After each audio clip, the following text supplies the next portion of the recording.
ಅವರು ಒಂದು ಪಕ್ಷದಲ್ಲಿ ಇರುವಂತ ಸ್ಥಿತಿ ಈಗ ಅವ್ರಿಗೆ ಗೊತ್ತಿರಬಹುದು. ಬಹುಶಃ ನಾನ್ ಹೇಳಿದ್ರೆ ಅದು ತಪ್ಪಾಗುತ್ತೆ, ಯಾಕಂದ್ರೆ ಬಿಜೆಪಿಯಲ್ಲಿ ಅವ್ರಿಗೆ ಉಚ್ಚಾಟನೆ ಮಾಡಿದ್ದಾರೆ.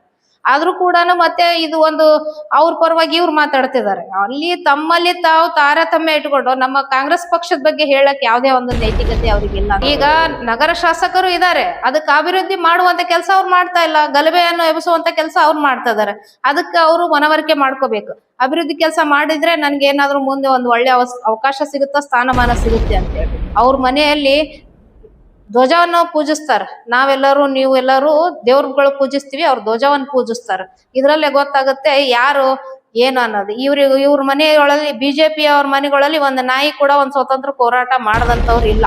ಅದಕ್ಕೊಮ್ಮೆ ಬಿರಿಯಾನಿ ತಿನ್ನೋ ರೀತಿಯಲ್ಲಿ ನಮ್ದೊಂದು ಮುಸ್ಲಿಮ್ಸ್ ಅವ್ರಿಗೆ ಬಿರಿಯಾನಿ ರೀತಿಯಲ್ಲಿ ಉಪಯೋಗಿಸ್ಕೊಳಕತ್ತಾರ ನಮ್ಮನ್ನ. ಅದು ಒಂದು ಟೇಸ್ಟ್ ಆಗ್ಬಿಟ್ಟಿದೆ ಅವ್ರಿಗೆ. ಅವ್ರು ಮಾತಾಡ್ಲಿಲ್ಲ ಅಂದ್ರೆ ಅವ್ರಿಗೆ ಹೊಟ್ಟೆ ತುಂಬಂಗಿಲ್ಲ. ಅಲ್ಪಸಂಖ್ಯಾತರು ಮಾತಾಡ್ಬೇಕಪ್ಪ ಅಂದ್ರೆ ಬಿರಿಯಾನಿ ತಿಂದೋರ್ ಟೈಪ್ ಆಗ್ತದ ಅವ್ರಿಗೆ. ಅವ್ರಿಲ್ಲ ಅಂದ್ರೆ ಅವ್ರಿಗೆ ವೋಟಿಂಗು ಸಿಗಂಗಿಲ್ಲ. ಅವ್ರು ನಮ್ ಬಗ್ಗೆ ಬಿಟ್ಟು ಮಾತಾಡೋದ್ ಬಿಟ್ಟು ಕೇಸಿಂದ ಮಾತಾಡೋದ್ ತೇಳ್ರಿ, ಯಾವ ಓಟ್ ಬರ್ತಾವ್ ನೋಡೋಣ. ಈಗಿನ ಶಾಸಕರು ಏನ್ ಮಾಡಕತ್ತಾರಪ್ಪ ಅಂದ್ರ ಅಭಿವೃದ್ಧಿ ಬಗ್ಗೆ ಮಾತಾಡ್ತಾ ಇಲ್ಲ. ಎಲ್ಲೋ ಒಂದು 30ನೇ ವಾರ್ಡ್ 28ನೇ ವಾರ್ಡ್ ಅಲ್ಲಿ ಬಹಳ ಕೆಲ್ಸಗಳು ಆಗ್ಬೇಕಾಗಿದೆ.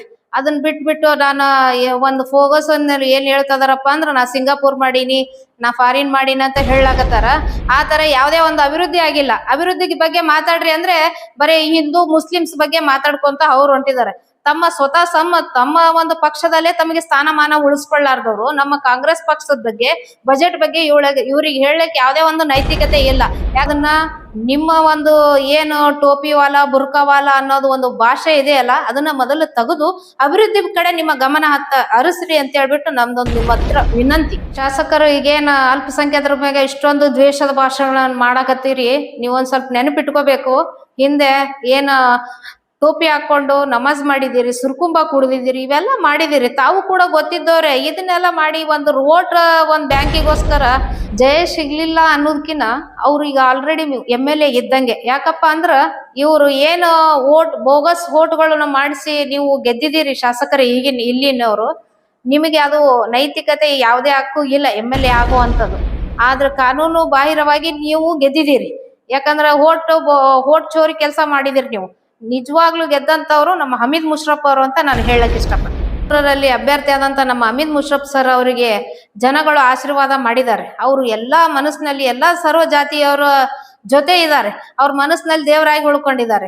ನೀವು ಏನ್ ಓಟ್ ಚೋರಿ ಮಾಡಿ MLA ಆಗಿದ್ದೀರಲ್ಲ, ಈಗ ನಿಮಗೆ ಜನ ತಕ್ಕ ಪಾಠ ಕಲಿಸ್ತಾರೆ. 28 ಕಾಸ್ಟ್ನವ್ರಿಗೆ ನೀವು ಸ್ಪಂದನೆ ಮಾಡ್ತಿಲ್ಲ. ಅಂತದ್ರೊಳಗೆ ನಮ್ಮ ಹಮೀದ್ ಮುಷ್ರಫ್ ಸರ್ ಅವರು ಎಲ್ಲಾ ಜಾತಿ ವರ್ಗದವ್ರನ್ನ ತಗೊಂಡು ಒಂದು ಯಾವ್ದೇ ಒಂದು ಕಷ್ಟ ಬರ್ಲಿ ಸುಖ ಬರ್ಲಿ ಅವ್ರ ಜೊತೆ ಯಾವಾಗ್ಲೂ ಗಟ್ಟಿಯಾಗಿ ನಿಂತಂತ ಶಾಸಕರ ನಾವು ನನ್ನ ಪ್ರಕಾರ ಅವ್ರು ಈಗಿನ ಶಾಸಕರ ಅಂತೇಳಿ ತಿಳಿಸ್ತು. क्या आप तैयार हैं अपना असली रूप दिखाने के लिए, अपने अंदर छुपे उस शेर को जागृत करने के लिए? आज से शुरू होती है आपकी नई journey pro body line fitness के साथ।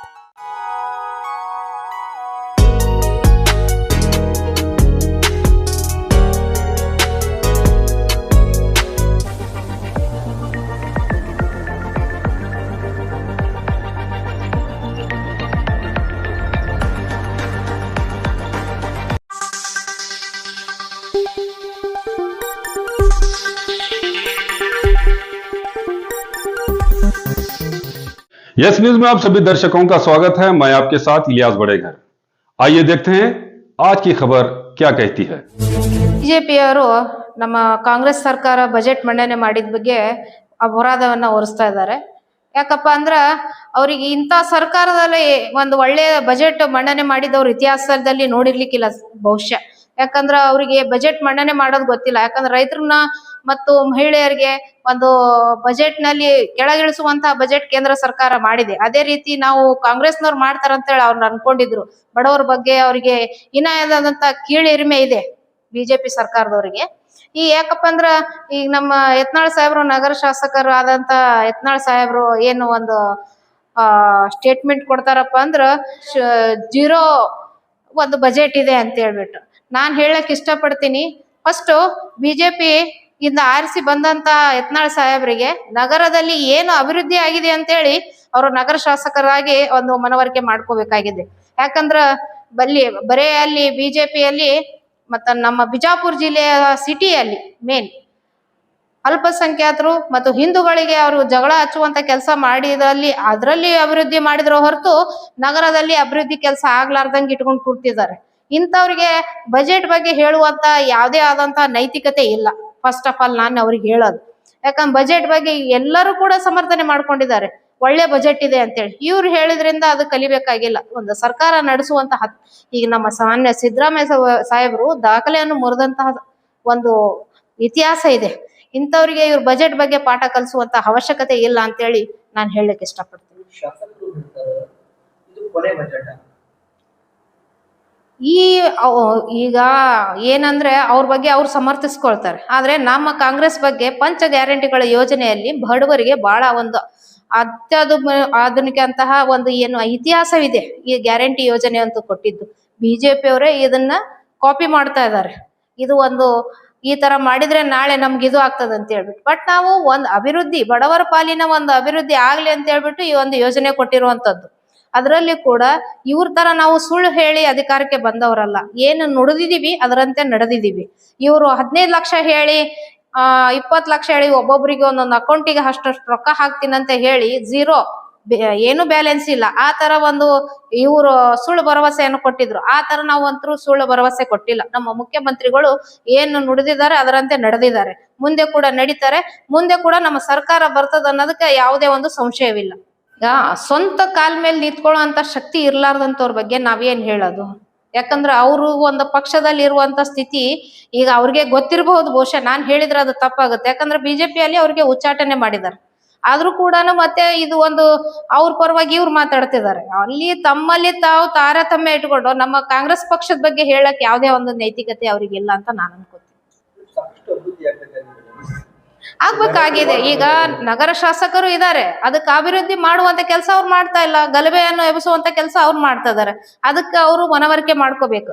ಅಭಿವೃದ್ಧಿ ಕೆಲಸ ಮಾಡಿದ್ರೆ ನನ್ಗೆ ಏನಾದ್ರು ಮುಂದೆ ಒಂದು ಒಳ್ಳೆ ಅವಕಾಶ ಸಿಗುತ್ತಾ, ಸ್ಥಾನಮಾನ ಸಿಗುತ್ತೆ ಅಂತ ಹೇಳ್ಬಿಟ್ಟು ಜನಗಳಿಗೆ ಬರೀ ಹಿಂದೂ ಮುಸ್ಲಿಂ ಅಂತ ಜನಗಳಿಗೆ ಯಾವಾಗ್ಲೂ ಭೇದ ಮಾಡುವಂತ ಕೆಲಸ ಅವ್ರು ಮಾಡಿದ್ರೆ ಜನಗಳು ಮುಂದಿನ ಸರಿ ತಕ್ಕ ಪಾಠ ಕಲಿಸ್ತಾರಂತ ನಂದು ಒಂದು ಅಭಿಪ್ರಾಯ. ಅವ್ರಿಗೆ ಗೊತ್ತಿರ್ಬೇಕು ಮೋಸ್ಟ್ಲಿ. ಯಾಕಪ್ಪ ಅಂದ್ರ ಗಾಂಧಿಯವರ ಕುಟುಂಬದಲ್ಲಿ ತ್ಯಾಗ ಬಲಿದಾನಗಳದ ಒಂದು ಪ್ರತಿರೂಪ. ಪಕ್ಷಕ್ಕಂತ ಅಲ್ಲ, ಈ ಪಕ್ಷ ಕಾಂಗ್ರೆಸ್ ಪಕ್ಷ ಏನ ಬ್ರಿಟಿಷರು ಇರೋಕ್ಕಿಂತ ಮುಂಚಿತವಾಗಿ ಹುಟ್ಟಿದಂತ ಪಕ್ಷ ಇದು. ಇವರು ತ್ಯಾಗಕ್ಕೋಸ್ಕರನೇ ಅವ್ರ ಕುಟುಂಬವನ್ನ ಅವರು ಬಲಿದಾನ ಮಾಡಿಬಿಟ್ಟಿದ್ದಾರೆ ನಮ್ಮ ಸ್ವತಂತ್ರಕ್ಕೋಸ್ಕರ. ಸ್ವತಂತ್ರ ಸಿಗ್ಬೇಕಪ್ಪ ಅಂದ್ರ ಗಾಂಧಿಯವರ ಒಂದು ಕುಟುಂಬ ಬಹಳ ಮಹತ್ವಪೂರ್ಣವಾಗಿರುವಂಥದ್ದು. ಯಾಕಂದ್ರ ಅವ್ರ ಮನೆಯಲ್ಲಿ ಧ್ವಜವನ್ನು ಪೂಜಿಸ್ತಾರ. ನಾವೆಲ್ಲರೂ ನೀವೆಲ್ಲರೂ ದೇವ್ರುಗಳು ಪೂಜಿಸ್ತೀವಿ, ಅವ್ರ ಧ್ವಜವನ್ನು ಪೂಜಿಸ್ತಾರ. ಇದ್ರಲ್ಲೇ ಗೊತ್ತಾಗುತ್ತೆ ಯಾರು ಏನು ಅನ್ನೋದು. ಇವ್ರ ಮನೆಗಳಲ್ಲಿ ಬಿಜೆಪಿ ಅವ್ರ ಮನೆಗಳಲ್ಲಿ ಒಂದು ನಾಯಿ ಕೂಡ ಒಂದು ಸ್ವತಂತ್ರ ಹೋರಾಟ ಮಾಡದಂತವ್ರು ಇಲ್ಲ. ಅಂತದ್ರಲ್ಲಿ ಇವ್ರು ನಮ್ಗೆ ಸ್ವತಂತ್ರ ಬಗ್ಗೆ ಪಾಠ ಕಲಿಸ್ತಾರ ಕಾಂಗ್ರೆಸ್ನವ್ರಿಗೆ. ಯಾಕೆ ಶಾಸಕರ ಎಲೆಕ್ಷನ್ ಆಗ್ತಾ ಇಲ್ಲ? ರಾಜ್ಯದಲ್ಲಿ ವಿರೋಧ ಸರ್ಕಾರ ಇದೆ. ಒಬ್ಬ ಶಾಸಕರ ಇಡೀ ಸರ್ಕಾರಿಗೆ ಇದು ಆ ತರದ್ದೇನಿಲ್ಲ. ರಾಜ್ಯ ನಾಯಕರುಗಳಲ್ಲಿ ಏನಿರುತ್ತೆ ಅವ್ರದೇ ಆದಂತದ್ದು ಒಂದು ಮಾತುಕತೆ ಇರುತ್ತೆ. ಹೆಂಗಪ್ಪ ಅಂದ್ರ ಈ ತರದವ್ರನ್ನ ಅವ್ರವ್ರು ಬಿಜೆಪಿಯಲ್ಲಿ ಅವರಿಗೆ ತುಳಿಯುವಂತ ಪರಿಸ್ಥಿತಿ ಬಂದಿದೆ. ಇನ್ನ ಅವ್ರವ್ರು ಕಚ್ಚಾಡ್ಕೊಂಡು ಅವರೇ ಇದು ಆಗುವ ಹೊತ್ನಾಗ ನಾವ್ ಯಾಕೆ ನಡ್ಬರ್ಕ್ ಹೋಗ್ಬೇಕು ಅನ್ನೋ ಒಂದು ಉದ್ದೇಶಕ್ಕೆ ಅವ್ರು ಬಿಟ್ಟಿದ್ದಾರೆ ಅಷ್ಟೇ. ಮುಸ್ಲಿಂ ಸಮಾಜದಲ್ಲಿ ಪದೇ ಪದೇ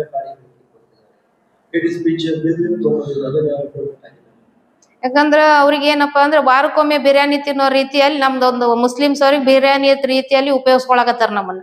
ಅದು ಒಂದು ಟೇಸ್ಟ್ ಆಗ್ಬಿಟ್ಟಿದೆ ಅವ್ರಿಗೆ. ಅವ್ರು ಮಾತಾಡ್ಲಿಲ್ಲ ಅಂದ್ರೆ ಅವ್ರಿಗೆ ಹೊಟ್ಟೆ ತುಂಬಂಗಿಲ್ಲ. ಅಲ್ಪಸಂಖ್ಯಾತರು ಮಾತಾಡ್ಬೇಕಪ್ಪ ಅಂದ್ರೆ ಬಿರಿಯಾನಿ ತಿಂದೋರ್ ಟೈಪ್ ಆಗ್ತದ ಅವ್ರಿಗೆ. ಅವ್ರಿಲ್ಲ ಅಂದ್ರೆ ಅವ್ರಿಗೆ ವೋಟಿಂಗು ಸಿಗಂಗಿಲ್ಲ. ಅವ್ರು ನಮ್ ಬಗ್ಗೆ ಬಿಟ್ಟು ಮಾತಾಡೋದ್ ಬಿಟ್ಟು ಕೇಸಿಂದ ಮಾತಾಡೋದ್ ತೇಳ್ರಿ ಯಾವ ವೋಟ್ ಬರ್ತಾವ್ ನೋಡೋಣ. ಅವ್ ವೋಟಿಗೋಸ್ಕರ ನಮ್ಮವ್ರನ್ನ ಯೂಸ್ ಮಾಡ್ಕೊಳಕ್ ಬರ್ತಾರ ಅವ್ರು ಮಾತಾಡೋದ್ರಿಂದ. ಅದು ಬಿಟ್ಟು ಮತ್ತೊಂದ್ ಏನಿಲ್ಲ.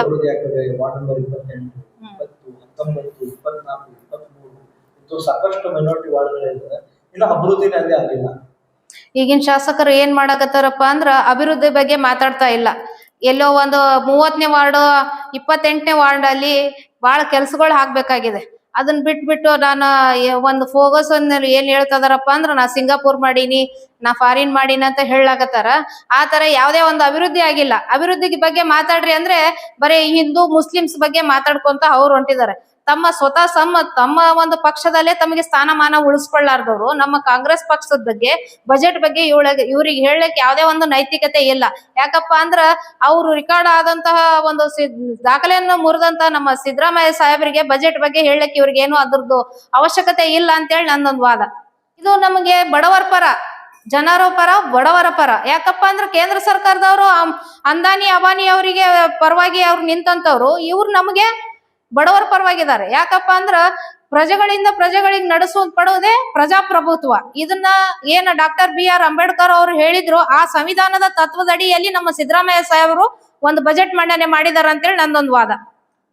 ಬಜೆಟ್ ನಂತರ ಗ್ಯಾರಂಟಿ ಕೊಟ್ಟಿಲ್ಲ, ಗ್ಯಾರಂಟಿ ಬಂದ್ ಆಗ್ತದೆ ಜನರಲ್ಲಿ ಗ್ಯಾರಂಟಿ ಜನರಲ್ಲಿ ಯಾವುದೇ ಒಂದು ಗೊಂದಲ ಇಲ್ಲ. ಯಾಕಪ್ಪ ಅಂದ್ರ ನಮಗೆ ಸಿದ್ದರಾಮಯ್ಯ ಸಾಹೇಬರು ಬಡವರ ಒಂದು ತಂದೆ ಅಂತೇಳಿ ಕೇಳ ಪಡಕತ್ತೀವಿ. ಯಾಕಂದ್ರ ಪ್ರತಿ ಸಲ ಕೆಲವೊಂದು ಮಹಿಳೆಯರಿಗೆ ಮೀಟ್ ಆದಾಗ ಏನಮ್ಮ ಇದರಿಂದ ಯೋಜನೆಗಳು ಏನೇನ್ ಸಿಗ್ತದೋ ನಿಮ್ಗ ಒಳ್ಳೇದಾಗ್ತದೆ, ಹೌದಮ್ಮ ನಮ್ಗೆ ಇದರಿಂದ ಏನೋ ಒಂದು ಮನೆಯಲ್ಲಿ ಒಂದು ಮಗ ಇದಾನೇನೋ ಅನ್ನೋ ಒಂದು ರೀತಿಯಲ್ಲಿ ನಾವು ಫೀಲ್ ಮಾಡ್ಕೊಳಕತ್ತೀವಿ.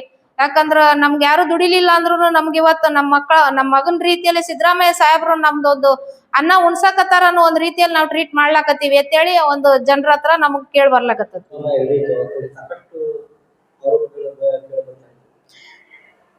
ಈಗ CM ಬದಲಾವಣೆ ವಿಷಯ ಅದು ಹೈಕಮಾಂಡ್ಗೆ ಬಿಟ್ಕೊಟ್ಟಿರುವಂತ ವಿಷಯ. ಯಾಕಂದ್ರ ರಾಹುಲ್ ಗಾಂಧೀಜಿ ಅವರು, ಸೋನಿಯಾ ಗಾಂಧೀಜಿ ಅವರು ಮತ್ತು ಪ್ರಿಯಾಂಕಾ ಗಾಂಧೀಜಿ ಅವರು ಮತ್ತು ಮಲ್ಲಿಕಾರ್ಜುನ್ ಖರ್ಗೆ ಅವ್ರೇನು ಒಂದು ತೀರ್ಮಾನ ತಗೋತಾರ ಅದಕ್ಕೆ ಅವ್ರು ನಮ್ಮ ರಾಜ್ಯದ ನಾಯಕರುಗಳು ಬದ್ಧರಾಗಿರ್ತಾರ ಅಂತೇಳಿ ನನ್ನೊಂದು.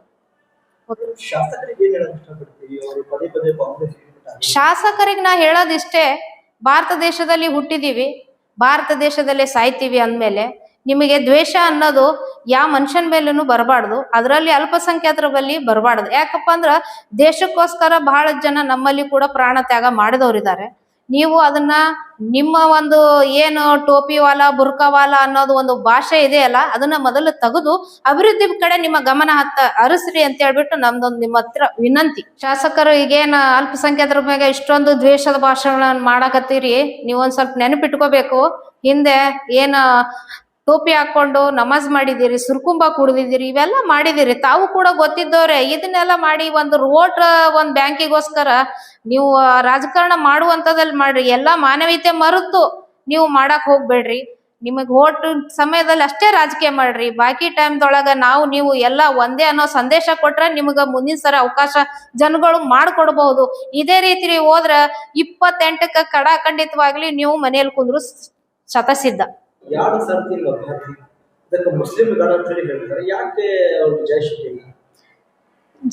ಜಯ ಸಿಗ್ಲಿಲ್ಲ ಅನ್ನೋದಕ್ಕಿನ್ನ ಅವ್ರು ಈಗ ಆಲ್ರೆಡಿ MLA ಇದ್ದಂಗೆ. ಯಾಕಪ್ಪ ಅಂದ್ರ ಇವ್ರು ಏನು ಬೋಗಸ್ ಓಟ್ಗಳನ್ನ ಮಾಡಿಸಿ ನೀವು ಗೆದ್ದಿದ್ದೀರಿ ಶಾಸಕರು ಇಲ್ಲಿನವರು. ನಿಮಗೆ ಅದು ನೈತಿಕತೆ ಯಾವುದೇ ಹಕ್ಕು ಇಲ್ಲ MLA ಆಗುವಂಥದ್ದು. ಆದ್ರೆ ಕಾನೂನು ಬಾಹಿರವಾಗಿ ನೀವು ಗೆದ್ದಿದ್ದೀರಿ. ಯಾಕಂದ್ರ ಓಟ್ ಚೋರಿ ಕೆಲಸ ಮಾಡಿದಿರಿ ನೀವು. ನಿಜವಾಗ್ಲೂ ಗೆದ್ದಂತವ್ರು ನಮ್ಮ ಹಮೀದ್ ಮುಷರಫ್ ಅವರು ಅಂತ ನಾನು ಹೇಳಕ್ ಇಷ್ಟಪಡ್ತೀನಿ. ಏನ್ 2023ರಲ್ಲಿ ಅಭ್ಯರ್ಥಿ ಆದಂತ ನಮ್ಮ ಹಮೀದ್ ಮುಷರಫ್ ಸರ್ ಅವರಿಗೆ ಜನಗಳು ಆಶೀರ್ವಾದ ಮಾಡಿದ್ದಾರೆ. ಅವರು ಎಲ್ಲಾ ಮನಸ್ಸಿನಲ್ಲಿ ಎಲ್ಲಾ ಸರ್ವ ಜಾತಿಯವರ ಜೊತೆ ಇದ್ದಾರೆ. ಅವ್ರ ಮನಸ್ಸಿನಲ್ಲಿ ದೇವರಾಗಿ ಉಳ್ಕೊಂಡಿದ್ದಾರೆ. ನೀವು ಏನ್ ಓಟ್ ಚೋರಿ ಮಾಡಿ MLA ಆಗಿದ್ದೀರಲ್ಲ, ಈಗ ನಿಮಗೆ ಜನ ತಕ್ಕ ಪಾಠ ಕಲಿಸ್ತಾರೆ 28ರಲ್ಲಿ. ಯಾಕಂದ್ರ ಈಗ ಹಮೀದ್ ಮುಷರಫ್ ಅವ್ರು ಪ್ರತಿಯೊಬ್ರು ನಿಮ್ಮ ಏನು ನೀವು ಯಾವ್ದೇ ಒಂದು ಬಡವರಿಗಾಯ್ತು ನಿಮ್ಮ ಕಾಸ್ಟ್ನವ್ರಿಗೆ ನೀವು ಸ್ಪಂದನೆ ಮಾಡ್ತಿಲ್ಲ. ಅಂತದ್ರೊಳಗೆ ನಮ್ಮ ಹಮೀದ್ ಮುಷರಫ್ ಸರ್ ಅವರು ಎಲ್ಲಾ ಜಾತಿ ವರ್ಗದವ್ರನ್ನ ತಗೊಂಡು ಒಂದು ಯಾವ್ದೇ ಒಂದು ಕಷ್ಟ ಬರ್ಲಿ ಸುಖ ಬರ್ಲಿ ಅವ್ರ ಜೊತೆ ಯಾವಾಗ್ಲೂ ಗಟ್ಟಿಯಾಗಿ ನಿಂತಂತ ಶಾಸಕರ ನಾವು ನನ್ನ ಪ್ರಕಾರ ಅವ್ರು ಈಗಿನ ಶಾಸಕರ ಅಂತೇಳಿ ತಿಳ್ಕೊಳ್ತೀವಿ. ಅವರು ಅಭ್ಯರ್ಥಿ ಅಲ್ಲ, ಶಾಸಕರು ನಮ್ಮ ಪರವಾಗಿ ನಾನ್ ತಿಳ್ಕೊಳ್ಳೋಂಥದ್ದು. ಯಾಕಂದ್ರ ಪ್ರತಿಯೊಬ್ಬರಿಗೂ ಅವ್ರು ಕಷ್ಟ ಅಂತೇಳಿ ಬಂದ್ರೆ ಸ್ಪಂದನೆಗೆ ಜಲ್ದಿ ಮೊದಲು ಇರುವಂತ ನಮ್ಮ ಹಮೀದ್ ಮುಷರಫ್ ಸರ್ ಅವರು ಯಾವಾಗ್ಲೂ ಕೂಡ ಜನರ ಮನಸ್ಸನ್ನ ಗೆದ್ದು ಇರುವಂತಹ ನಾಯಕ. ಕೋತಿ ಬೆಣ್ಣೆ ತಾನ್ ತಿಂದು ಬೆಕ್ಕಿಗ್ ಮಕ್ಕು ಕೊರಿಸ್ತಂತೆ. ಆ ರೀತಿ ಬೆಣ್ಣೆ ಏನ್ ಕೆಲಸ ಓಟ್ ಚೋರಿ ಕೆಲಸ ತಾವು ಮಾಡಿ ಇನ್ನೊಬ್ರ ಮೇಲೆ ಹಾಕುವಂತ ಕೆಲಸ ಶಾಸಕರು ಮಾಡ್ಲಕತ್ತಾರ. ಅದು ಅವರಿಗೆ ನೈತಿಕತೆ ಅಲ್ಲ ಅಂತ ಹೇಳ್ಬಿಟ್ಟು ನಾನು ಹೇಳ್ತೀನಿ. ಈಗ ಏನು ಶೂನ್ಯ ಬಜೆಟ್ ಅಂತ ಹೇಳಕತ್ತೀರಿ ಈಗಿನ ಶಾಸಕರು ನಗರದ ಏನ್ ಯತ್ನಾಳ್ ಸಾಹೇಬ್ರು. ಆದ್ರ ನಿಮಗೆ ಹೇಳಕ್ ಇಷ್ಟಪಡ್ತೀನಿ, ನಮ್ಮ ಏನು ರಾಜ್ಯದ ಮುಖ್ಯಮಂತ್ರಿಗಳಾದಂತ ಸಿದ್ದರಾಮಯ್ಯ ಸಾಹೇಬರು ಬಡವರ ಪರವಾಗಿ ಒಂದು ಒಳ್ಳೆಯ ಅದ್ಭುತವಾದಂತ ಬಜೆಟ್ ಅನ್ನು ಕೊಟ್ಟಿದಾರ. ಅದ್ರ ಬಗ್ಗೆ ನೀವು ಮಾತಾಡ್ಲಿಕ್ಕ ಅರ್ಹತೆನೇ ಇಲ್ಲ ನಿಮಗೆ. ಮೊದಲು ನೀವು ನಗರದ ಏನ ಅಭಿವೃದ್ಧಿ ಮಾಡ್ಬೇಕಾಗ್ಯದ ವಾರ್ಡ್ಗಳಲ್ಲಿ ಹೋಗಿ ನೋಡ್ರಿ, ನಿಮ್ಮ ವಾರ್ಡ್ಗಳಲ್ಲಿ ಯಾವ ರೀತಿ ಕೆಲಸಗಳು ಹಂಗೆ ಪೆಂಡಿಂಗ್ ಉಳಿದಿದಾವ ಅಂತೇಳಿ ಮೊದಲು ಅದನ್ನ ಅಭಿವೃದ್ಧಿ ಮಾಡಿ ಆಮೇಲೆ ಬಜೆಟ್ ಬಗ್ಗೆ ಮಾತಾಡ್ರಿ. ನಾವು ಏನ ಮುಂದಿನ ಸರಿ ಸರ್ಕಾರ ಬರಲ್ಲ ಅಂತ ನೀವು ಹೇಳ್ತಿರಲ್ಲ, ಈಗ ಹೇಳಾಕತ್ತೀನಿ ನಿಮ್ಗೆ ಕೇಳ್ರಿ, ಈ ಸರಿನೂ ನಮ್ ಸರ್ಕಾರ, ಮುಂದಿನ ಸರಿನೂ ನಮ್ ಸರ್ಕಾರ. ಯಾಕಂದ್ರ ಪಂಚ ಗ್ಯಾರಂಟಿ ಬಡವರ ಪರವಾಗಿ ಕೊಟ್ಟಿರುವಂತ ಗ್ಯಾರಂಟಿಗಳು ಅವು. ಇದೇ ರೀತಿ ನಾವು ನುಡಿದಂತೆ ನಡೀತೀವಿ, ಮುಂದೆ ಕೂಡ ನಡೀತೀವಿ, ಮುಂದೆ ಕೂಡ ನಾವು ಜನರ ಪರವಾಗಿರ್ತೀವಿ, ಬಡವರ ಪರವಾಗಿರ್ತೀವಿ. ನಮ್ಮ ಪಕ್ಷ ಬಡವರ ಪಕ್ಷ, ದೀನ ದಲಿತರ ಪಕ್ಷ. ಯಾವಾಗ್ಲೂ ಕೂಡ ಬಡವರ ಏಳಿಗೆಯನ್ನು ಬಯಸುವಂತ ಪಕ್ಷ ಯಾವ್ದಾದ್ರು ಇದ್ರ ಅದು ನಮ್ಮ ಕಾಂಗ್ರೆಸ್ ಪಕ್ಷ ಅಂತೇಳಿ ನಾವು ಮತ್ತೊಮ್ಮೆ ಹಸ್ತಕ್ಕೆ ವೋಟ್ ಹಾಕ್ರಿ ಅಂತೇಳಿ ಮತ್ತೊಮ್ಮೆ ಮನೆ ಮನೆಗೆ ಹೋಗಿ ಈ ಒಂದು ಕಾರ್ಯಕ್ರಮ ಕೊಟ್ಟಿವಿ. ನಿಮ್ಮಿಂದ ನಮಗ ಒಂದು ಒಳ್ಳೆ ಅನುಕೂಲತೆ ಆಗಿದೆ ಅಂತೇಳಿ ಜನರಲ್ಲಿ ಅಭಿಪ್ರಾಯ ತಗೊಂಡು ನಾವು ಮತ್ತೆ ಎಲೆಕ್ಷನ್ಗೆ ಬರ್ತೀವಿ. 28ಕ್ಕೆ ನಾವು ಮತ್ತೆ ಸರ್ಕಾರ ತಂದೆ ತರ್ತೀವಿ ಅಂತೇಳಿ ಈ ಮೂಲಕ ಹೇಳಕ್ ಇಷ್ಟಪಡ್ತೀನಿ. रमीजा नदाफ, बीजेपुर जिले महिला कांग्रेस अध्यक्ष। जैसा कि आप सब जानते हैं कि आप सभी का प्यार हमारे साथ कायम है, इसी तरह से हमारे इस चैनल को प्यार करते रहिए और हमारी सारी खबरों को लाइक, शेयर और सब्सक्राइब करना ना भूलिए। हमारा यही मकसद है कि आपको हर खबर जो है जैसा है वैसा ही आपको हम दिखाते रहेंगे, ना किसी का पक्ष लेंगे, ना किसी के विरोध में जाएंगे। हमारे कदम सच के साथ।